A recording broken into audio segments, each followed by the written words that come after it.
Magandang araw mga kaibigan, ako po si Jem at ito ang Tripla.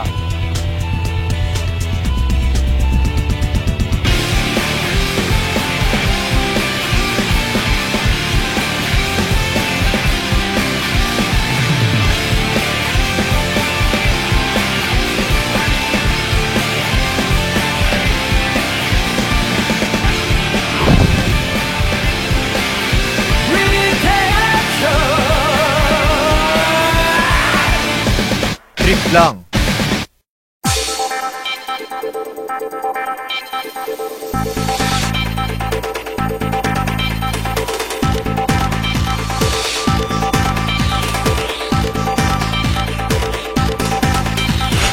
Nandito tayo ngayon sa bayan ng Pagudpud, Ilocos Norte. Alam natin na ang lugar na ito ang isa sa pinakasikat at dinadayo ng mga turista tuwing summer. Samahan nyo kami.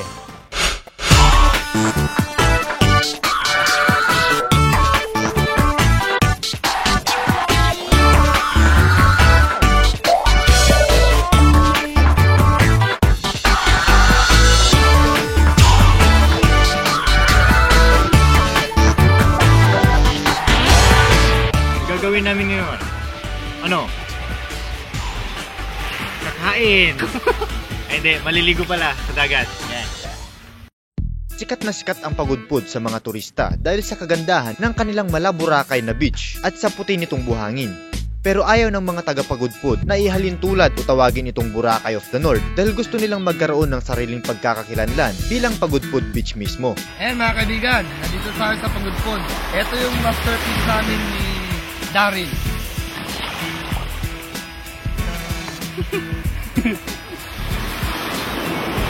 May dalawang pagpipilian kung saan mo gustong maligo.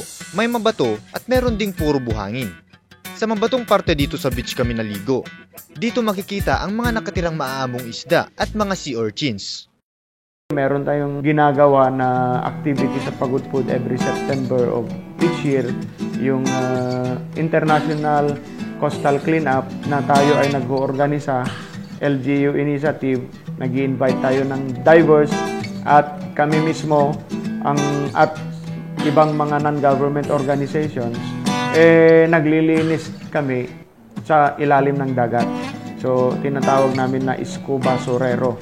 Lahat ng mga basura na nakikita namin dun sa ilalim ng dagat ay aming kinukuha at dinadala sa Pampang para ito mapanatiling malinis ang aming shoreline at dun sa ilalim ng dagat.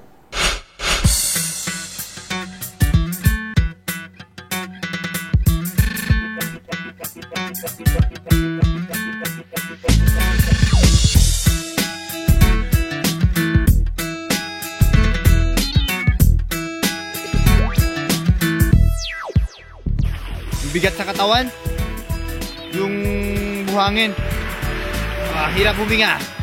Gusto ko na maligo.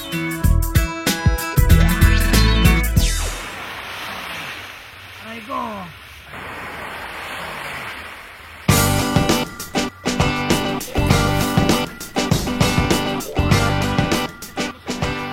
Ang pinaka-main attraction ng Pagudpud ngayon is Saud White Beach. Because it has been adjudged as Asia's #1 white beach destination. Second, ang nagbo-boom ngayon is Barangay Balawi or the Mayraira Beach. Kasi ang Mayraira Beach sa Blue Lagoon, declared ito na top 30 world unspoiled beach and it is a top 5 surfing area.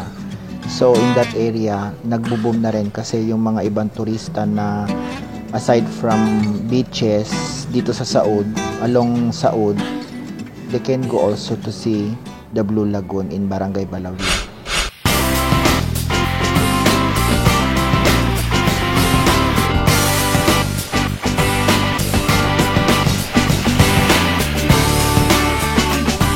Gandang lumangoy-langoy kahit dito lang sa gilid. Yung mga isda, ang aamo nila, tingnan nyo sila Jacob. Parang hinahawakan mo lang. Tapos hindi sila lumalayo, parang nakikipaglaro lang. Kanina natusok ako ng sea urchin. Yung binalik din dun. Ano ko, Kuya Jason. Ang sakit, ayan o.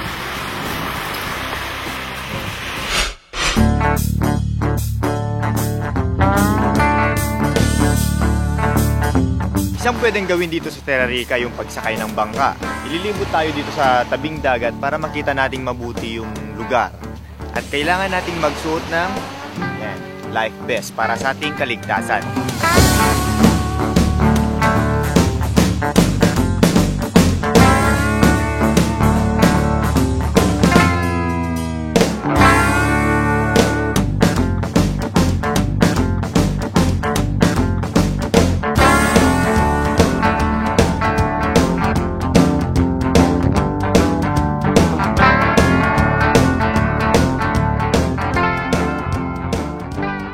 Maraming pwedeng gawin dito sa Terra Rica Beach Resort.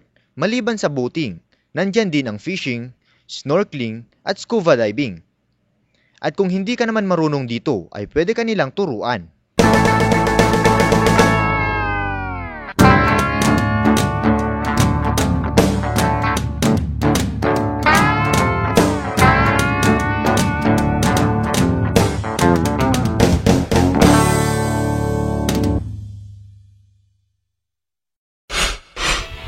Sa pagbabalik ng trip lang, samahan nyo pa rin akong libutin at tingnan kung ano pa ang makikita dito sa bayan ng Pagudpud.